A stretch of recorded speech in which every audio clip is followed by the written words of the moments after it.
Good morning, everybody, and thank you all so much for coming. We're here to provide an update on the next steps that we're taking to transform this property, this entire property, which will lead, we hope and expect, to a neighborhood revitalization. It's a transformation of this property that is long, long overdue. But fortunately, progress is now happening. For background, yes. Woo! As background, this site was once the site of a chemical manufacturing company. It has sat vacant for nearly 30 years, but the legacy of its past is still here in the abandoned building and the contaminated soil beneath our feet. The people of this neighborhood and our city deserve much better than this. They deserve a space that is clean, that is safe, that is usable, that is welcoming, a space that is something for everyone. This is nearly 17 acres owned by the city that can be the location for affordable and market rate housing, as well as businesses, retail shops, restaurants, educational institutions, or more. The sky is the limit with this property. This is a property that Metro government and our partners have been working on for some time. Many folks predate my tenure as mayor. And to them, I say thank you. Thank you for getting this started. Thank you to the previous administration for their support, to the members of the Metro Council who last year allocated $10 million towards making this site a reality. Thank you to my longtime good friend Jim Beckett and his colleagues at Reland for what they've been doing before I became mayor to make this project a reality. It was in 2020 that Louisville Metro government selected Reland, led by Jim Beckett, to redevelop this site. You all have been amazing partners to the city, to the neighborhood in this work. We'll hear from Jim in a moment. It's tough for him to stay quiet for everyone who knows Jim. Last June, the Reland Group established the Park Hill Algonquin Community of Opportunity Advisory Board, made up of people who live in this area and are invested in this area. That board exists to make sure that this redevelopment process involves the community and that this transformation is done with a deep understanding of the cultural, social, and economic needs of the neighborhood. I had the opportunity to attend a board meeting just a few weeks ago, and it was a wonderful opportunity to meet with neighbors, to hear their concerns, and more excitingly, to hear about their visions and hopes for this property, this neighborhood, for our city. Because all of us want the work that we do here to improve the quality of life here and have a positive impact that goes far beyond this property into the surrounding neighborhoods. The advisory group is working with Metro government, with Reland and other partners to develop a master plan for this site. That work began in May, and we expect to have that entire plan ready by the end of this year. Fast forward to last year, 2022, and Metro Council approved the allocation of $10 million of American Rescue Plan funds to pay for environmental remediation that is absolutely essential to start this redevelopment process because of this property's history. Since then, Metro government has issued requests for proposal to get different aspects of this work done. And I'm pleased to announce that St. Louis-based 06 Environmental was chosen to do the remediation of the contaminated soil at the site. And EnviroForensics, a company based right here in Louisville, will oversee that work. So we are now moving full speed ahead with the cleanup of the site. The conversations that are being had about what this place will look like are incredibly exciting. We believe this to be the cornerstone for future development in the Park Hill and Algonquin neighborhoods. Developments that will improve the quality of life for the people who live here and help us reverse decades of disinvestment and neglect. It's past time we get going. We know that this can be done because we see transformations that have happened or are underway all over our city in other neighborhoods. Just look at 30th and Ali, or what's happening in Portland, in Nulu. Remember what Waterfront Park was before its transformation? The Norton Hospital, West Louisville, Goodwill Opportunity Campus at 28th and Broadway, just to name a few. All are examples of what we can do when we partner together to transform property and improve neighborhoods. We can transform this property, and we will. And we have great partners that are going to make this happen with us. So I want to thank all the partners, everyone here today and everyone else that has been involved in helping get us to this day and is committed to working collaboratively to move forward. So let's hear from a few of those partners right now. First is Nathan Gardner. Nathan is a member of the Park Hill Algonquin Community of Opportunity Advisory Board and has been very instrumental in providing advice, feedback, and effort to get us through this day. Nathan, thank you so much for your work, and let's hear a few words from you about your experience. All right. How y'all doing today? All right. I am Nathan Gardner. I am founder and co-founder of COAB, Community of Opportunity Advisory Committee Board member. How y'all doing today? Listen, I'm gonna make this real short and sweet, man. One of the things I've noticed on this journey for a year is that we need to get to the heart of the people. I can remember a particular passage of scripture where God and Ezekiel had a conversation, and God asked Ezekiel, can these bones live again? Yeah. And Ezekiel's response that says, I don't know, Lord, but you know. And he said, speak to the bones. Today, I am the voice. We are the voice of this community that will rise up again from the ashes. We're looking for life among the bones. Can you hear the rattling? Can you hear the shaking? You see the people coming out? These bones will live again. So I thank you guys for coming. I thank Reland for coming up with this board, and we do community engagement. And through BK Strategies, Dr. Brandy Price, he just pulled up. We love you, girl. She is so instrumental in helping us transform ideas into paper, and we be able to manifest this. Thank you guys for coming out. And the next voice you will hear was Mr. Jim Beckett.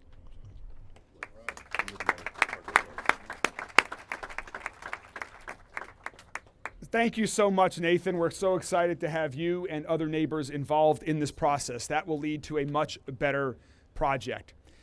I've known Jim for about 20 years. Is that about, maybe longer? A little longer. We're getting old. We started practicing law together at the same firm. And as you can tell, both Jim and I had other aspirations beyond practicing law, and so here we are today. But several years ago, Jim came to my office long before he knew I was even thinking about running for office. He knew I'd been in the real estate development world, and he came to me to talk about his thoughts about a project, this project. And to Jim's passion since that first day that I heard about what he wanted to do to help transform this property, but more importantly, this neighborhood and this city, is nothing short of amazing. He is a committed individual that when he sets his mind to something is going to make it happen, and he's going to make it happen with partnerships of others, and he's going to do it the right way and in a world-class way.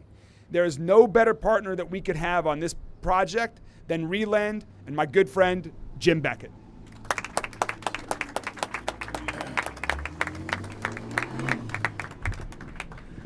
I'm glad you're mayor because I can't slip you cash anymore. So, first of all, good morning. Good morning. Let's try that again. Good morning. Good morning. All right. I want to first thank God for waking me up. This has been an incredible journey, and just to wake up and see his miracles today is worth shouting about. And so I want to start there. I'm going to ask Tarek and Cy and Chris, partners in Reland, to come a little closer because these are my partners. This is who makes up Reland Group.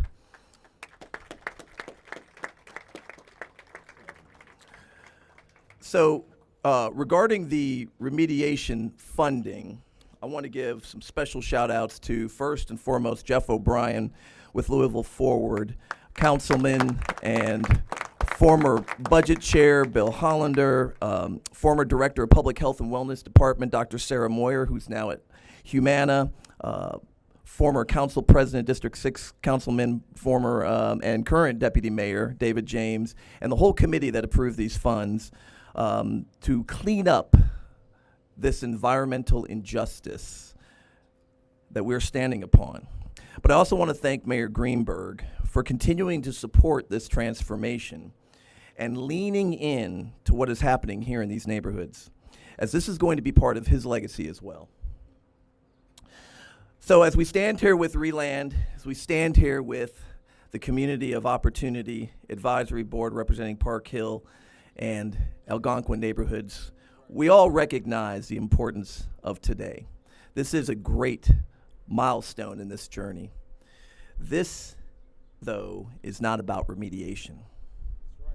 The narrative is not remediation. The narrative is about people. Yes, with community leading, we plan on transforming 17 acres, a brownfield that's been sitting for 25 years, into a culturally rich, socially just, live, work, and play destination. A place that defies all of the current narratives around what is possible. A place that people in Algonquin and Park Hill will feel a sense of ownership and pride, where Black culture will flourish and overflow, where green space thrives, where the private, public, and philanthropic sectors converge to help create something incredible. But if the 17 acres is the goal, then we will have failed if that's all we do and if that's all we celebrate. The 17 acres represents a seed, the beginning, but not the goal. The goal is that all people in these neighborhoods live in a community where they have the opportunity to meet their fullest potential.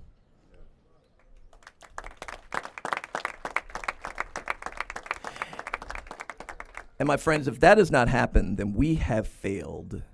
This is about people. Specifically people who have been forgotten, marginalized, and do not have the opportunity to meet their fullest potential. The audacity to put community first, the audacity to ask community to lead, the audacity to push our own norms aside, to listen and learn. The audacity to bring community to meetings with the mayor, financial institutions, the school district. The audacity to believe that these neighborhoods and residents deserve all of it. They do. And not only all of it, but the best of it. The audacity. We will continue to help community find its voice and to realize that they already have great power. Nobody is empowering community. They have power. We will work hard, as hard as it takes, to bring quality of life and economic development together so that generations to come have a foundation of opportunity to be able to meet their fullest potential well beyond these 17 acres. We will begin with the end in mind. A place where all people can thrive, and when they look outside their windows or step outside, they see green space, they see beauty, they see amenities, they see culture, pride, social justice, opportunity, not brownfields, not electric substations, not disinvestment, and not hopelessness. Our city has an opportunity to move from conviction to courage, from words to action. And until we put courage in play and address not the symptoms, but the causes that continue to prevent people from meeting their fullest potential, until we do that, we have failed Louisville, and Louisville will not grow. Not everything that is faced can be changed, but nothing can be changed that is not faced. That's James Baldwin, and he's talking about courage. So listen, we do celebrate today. As Pastor Colbert over here at Kingdom Land, right down the end of the property, said, to get from here to there, we must be obedient and take each step. And so we recognize this is a huge step, but we have many, many, many more to go. And Reland is humbled and honored to be with and among giants of courage, power, and more than resilience, the people of Park Hill and Algonquin. Thank you.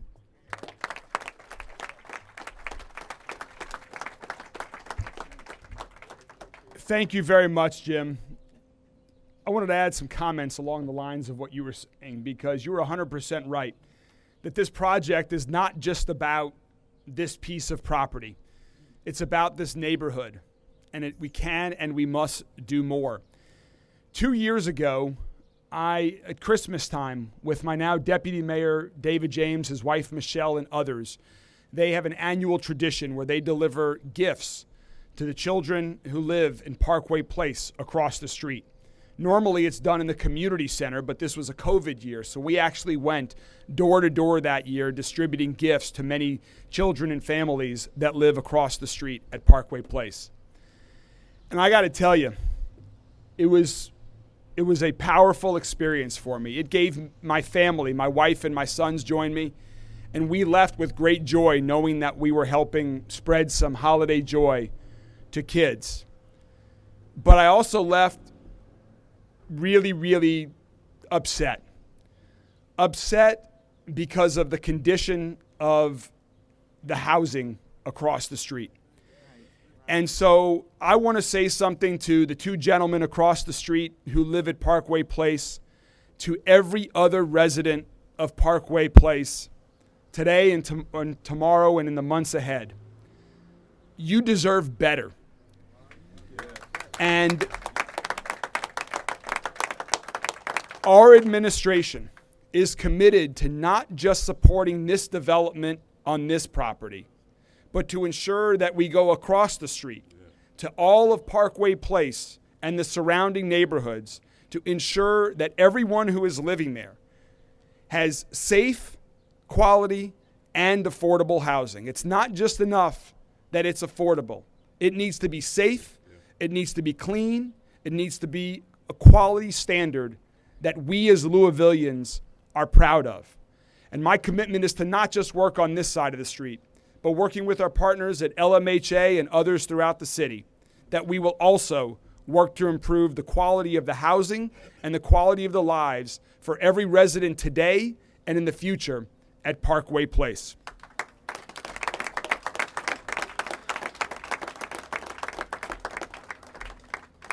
To do a cleanup project of this side on this side of the street, we need a partner in the business of environmental cleanup who knows how to do this work and do it right. Louisville's Enviroforensics is one of those partners.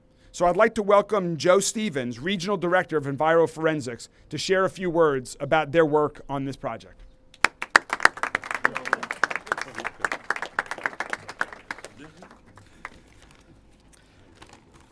Good morning, I'm Joe Stevens with Enviroforensics. We're providing oversight for the corrective action efforts here at the former Rhodia site. As a Louisvillian, I'm very excited to be working for the community, participating in the revitalization of the Park Hill neighborhood. I can tell you that it's our objective to be sure that the day-to-day operations here at the site are conducted correctly and as safely as possible. Our goal is to ensure that current community members and future occupants feel safe and secure during the remedial efforts and after corrective action has been completed.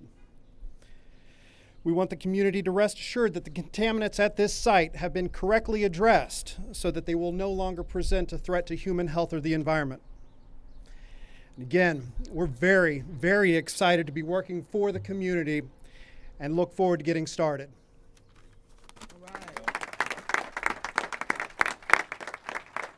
Thank you, Joe. I also want to recognize Andrew Polizzi from 06, who is here with us today and is working with Joe and his team on the environmental cleanup. It's going to take a lot of people to reverse the decades of environmental issues that this site has been plagued with. So we're excited to clean it up and move forward.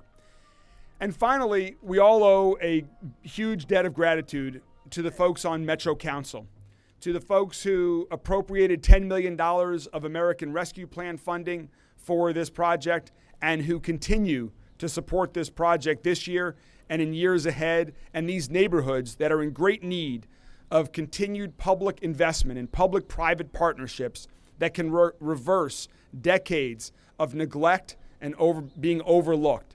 That time is over.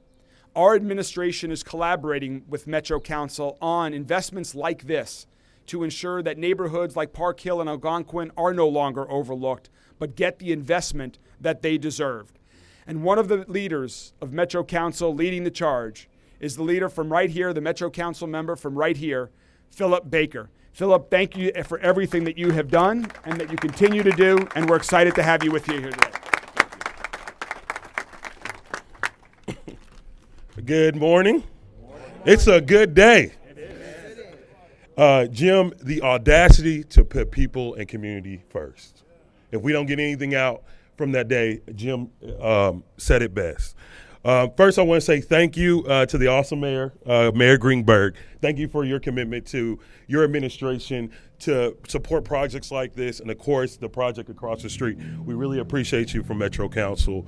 To Reland and Jim Beckett and all you great guys and members of the advisory board for your united work on this project. We are always stronger together. This is the new beginning of a new day for Park Hill. It is. For over 100 years in this neighborhood, it's been living in, let's just face it, poverty. But this is a new day. Our neighbors in Park Hill deserve just as much as every neighborhood, because this is a new day. Park Hill deserves a safe space. Park Hill deserves a clean space. And again, Park Hill deserves a good place to live. There will still be difficult days ahead, but with our partners in Metro government, I give you that, the mayor's administration, the business community, and the entire community, Park Hill will see that new day. So thank you all for being here. Continue to support and continue to push, and whatever's needed from District 6, you know you got it. So today is that day. Thank you. Thank you, Councilman Baker. We're so excited for your energy and all of your colleagues' support and your leadership in this and so many other projects. Today is a good new day, and we are so excited about the future. And it's going to be a great new day when we come back here and cut the ribbon on whatever building is ultimately built here. As Jim knows, we're pushing hard to move it. We need to continue with progress. But a final thanks, as Jim already said, but I want to say it again, to Jeff O'Brien, to our new Deputy Mayor of Economic Development, Pat Malloy, and the entire team of the Economic Development Department that has been working closely with the Reland team long before I got here. And so thank you guys very much. And with that, we're happy to take any questions from the media if there are any. If not, we're going to get to work on the remediation. I have a question. This is David from Council on Public Media. You mentioned there's not a master plan yet and you're working towards that. Can you sort of describe some of the ideas you have, though, for mixed-use development on this site? And are any of those impacted by the former chemical usage on this site? Yeah, so the process we're doing is a community-led master site planning. And so I'm going to ask Kathleen to come up. If I don't want to put you on the spot, but come on up here. So, you know, far too often when we have press conferences, we want the developers to talk about what's going to happen. But as I mentioned, this is community-led. And so this group has been working for well over the year under the guidance and leadership of Dr. Brandy Kelly Pryor. And I think it better to hear those questions answered from one of the leaders of the community of opportunity. Kathleen? Yes, Jim, you have put me on the spot. I wasn't prepared to speak, but it is one of my gifts. I can speak to issues like this because I do it every day as an activist and as a community leader. A year ago, I was asked to serve on this Community of Opportunity Advisory Board. And I can tell you that it has been not only revolutionary, but also a form of black liberation that has been long left behind. And for me to say that, it's very important, and I want to commend the mayor for his efforts, of putting this forth. I want to commend Councilman Baker and all the individuals, and especially Jim, Carla, all of the players that are involved. We have Bruce Sherrod here on my left, and all of the players that have been involved in this project. It's so exciting. It's so exciting, the Reland project. And very soon, you're going to see a transformation. Once the remediation has been completed, then we will start with the new narrative, the new image of this community. You will see the placemaking take place where the people will be involved in the decision making. You will see pop-up entrepreneurship like you've never seen before. It's so exciting. Right over here in this area. And eventually, of course, with the mayor's promise, you're going to see a new narrative again and a new historical awakening and groundbreaking experience of Parkway Place over here in the Algonquin area. I can't wait. I already see this vision. And so the goal today is for the media to share the vision with us, get the word out, and also for the people to be able to share the good news with their neighbors and the community as well. Thank you very much. So if you want to see what ends up on the site, if you want to know what the community's thinking, if you want to understand what matters to community, guess what you need to do? You need to come join community. So I challenge those of you who enjoy just reading about things in the newspaper and on the TV to come down to the neighborhood. We'll let you know exactly when the meetings are, and you can hear it firsthand from the people who are putting their fingertips on all of this. And then all of your questions will be answered, because that's what this is about. This is about spending time following community and listening to them. And so you will soon understand the different pieces, because we all know there's a lot of need in this neighborhood. Okay, thank you. Just to add one more thing to what Kathleen and Jim said is it will likely be done in phases, and single-family housing is probably the only thing that cannot be done on this site, but that's not really what was contemplated anyway for the site. So there are a lot of exciting things that Kathleen, Jim, and the others on the community board are currently thinking about and working on, more than just thinking, actually planning about. Anything else? The timeline for the remediation. Joe, do you want to talk a little more the timeline for remediation? As soon as possible. Okay. ASAP. As soon as possible. We're here today because we're ready to go. I mean, you're going to start seeing work, right away. And sometimes with the remediation work, it's tough to tell how long it will take. But we are getting started right away, and so that's why we're having this announcement today. As soon as possible, because we need to do the remediation before we can do anything else. So we know we'll have the master plan by the end of the year. Our goal is during the next calendar year to have construction going on actual projects, from the ground up. So we would like to get the remediation needs to be done before then. And Mr. Beckett, can you just talk in general terms of the mix of what's the financing plan for what ultimately is built here? What's the mix of funds? Will it be public, private?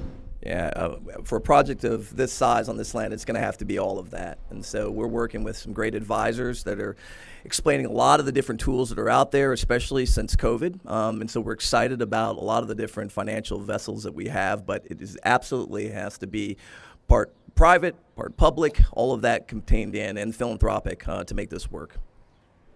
Thank you all very much. Have a great day.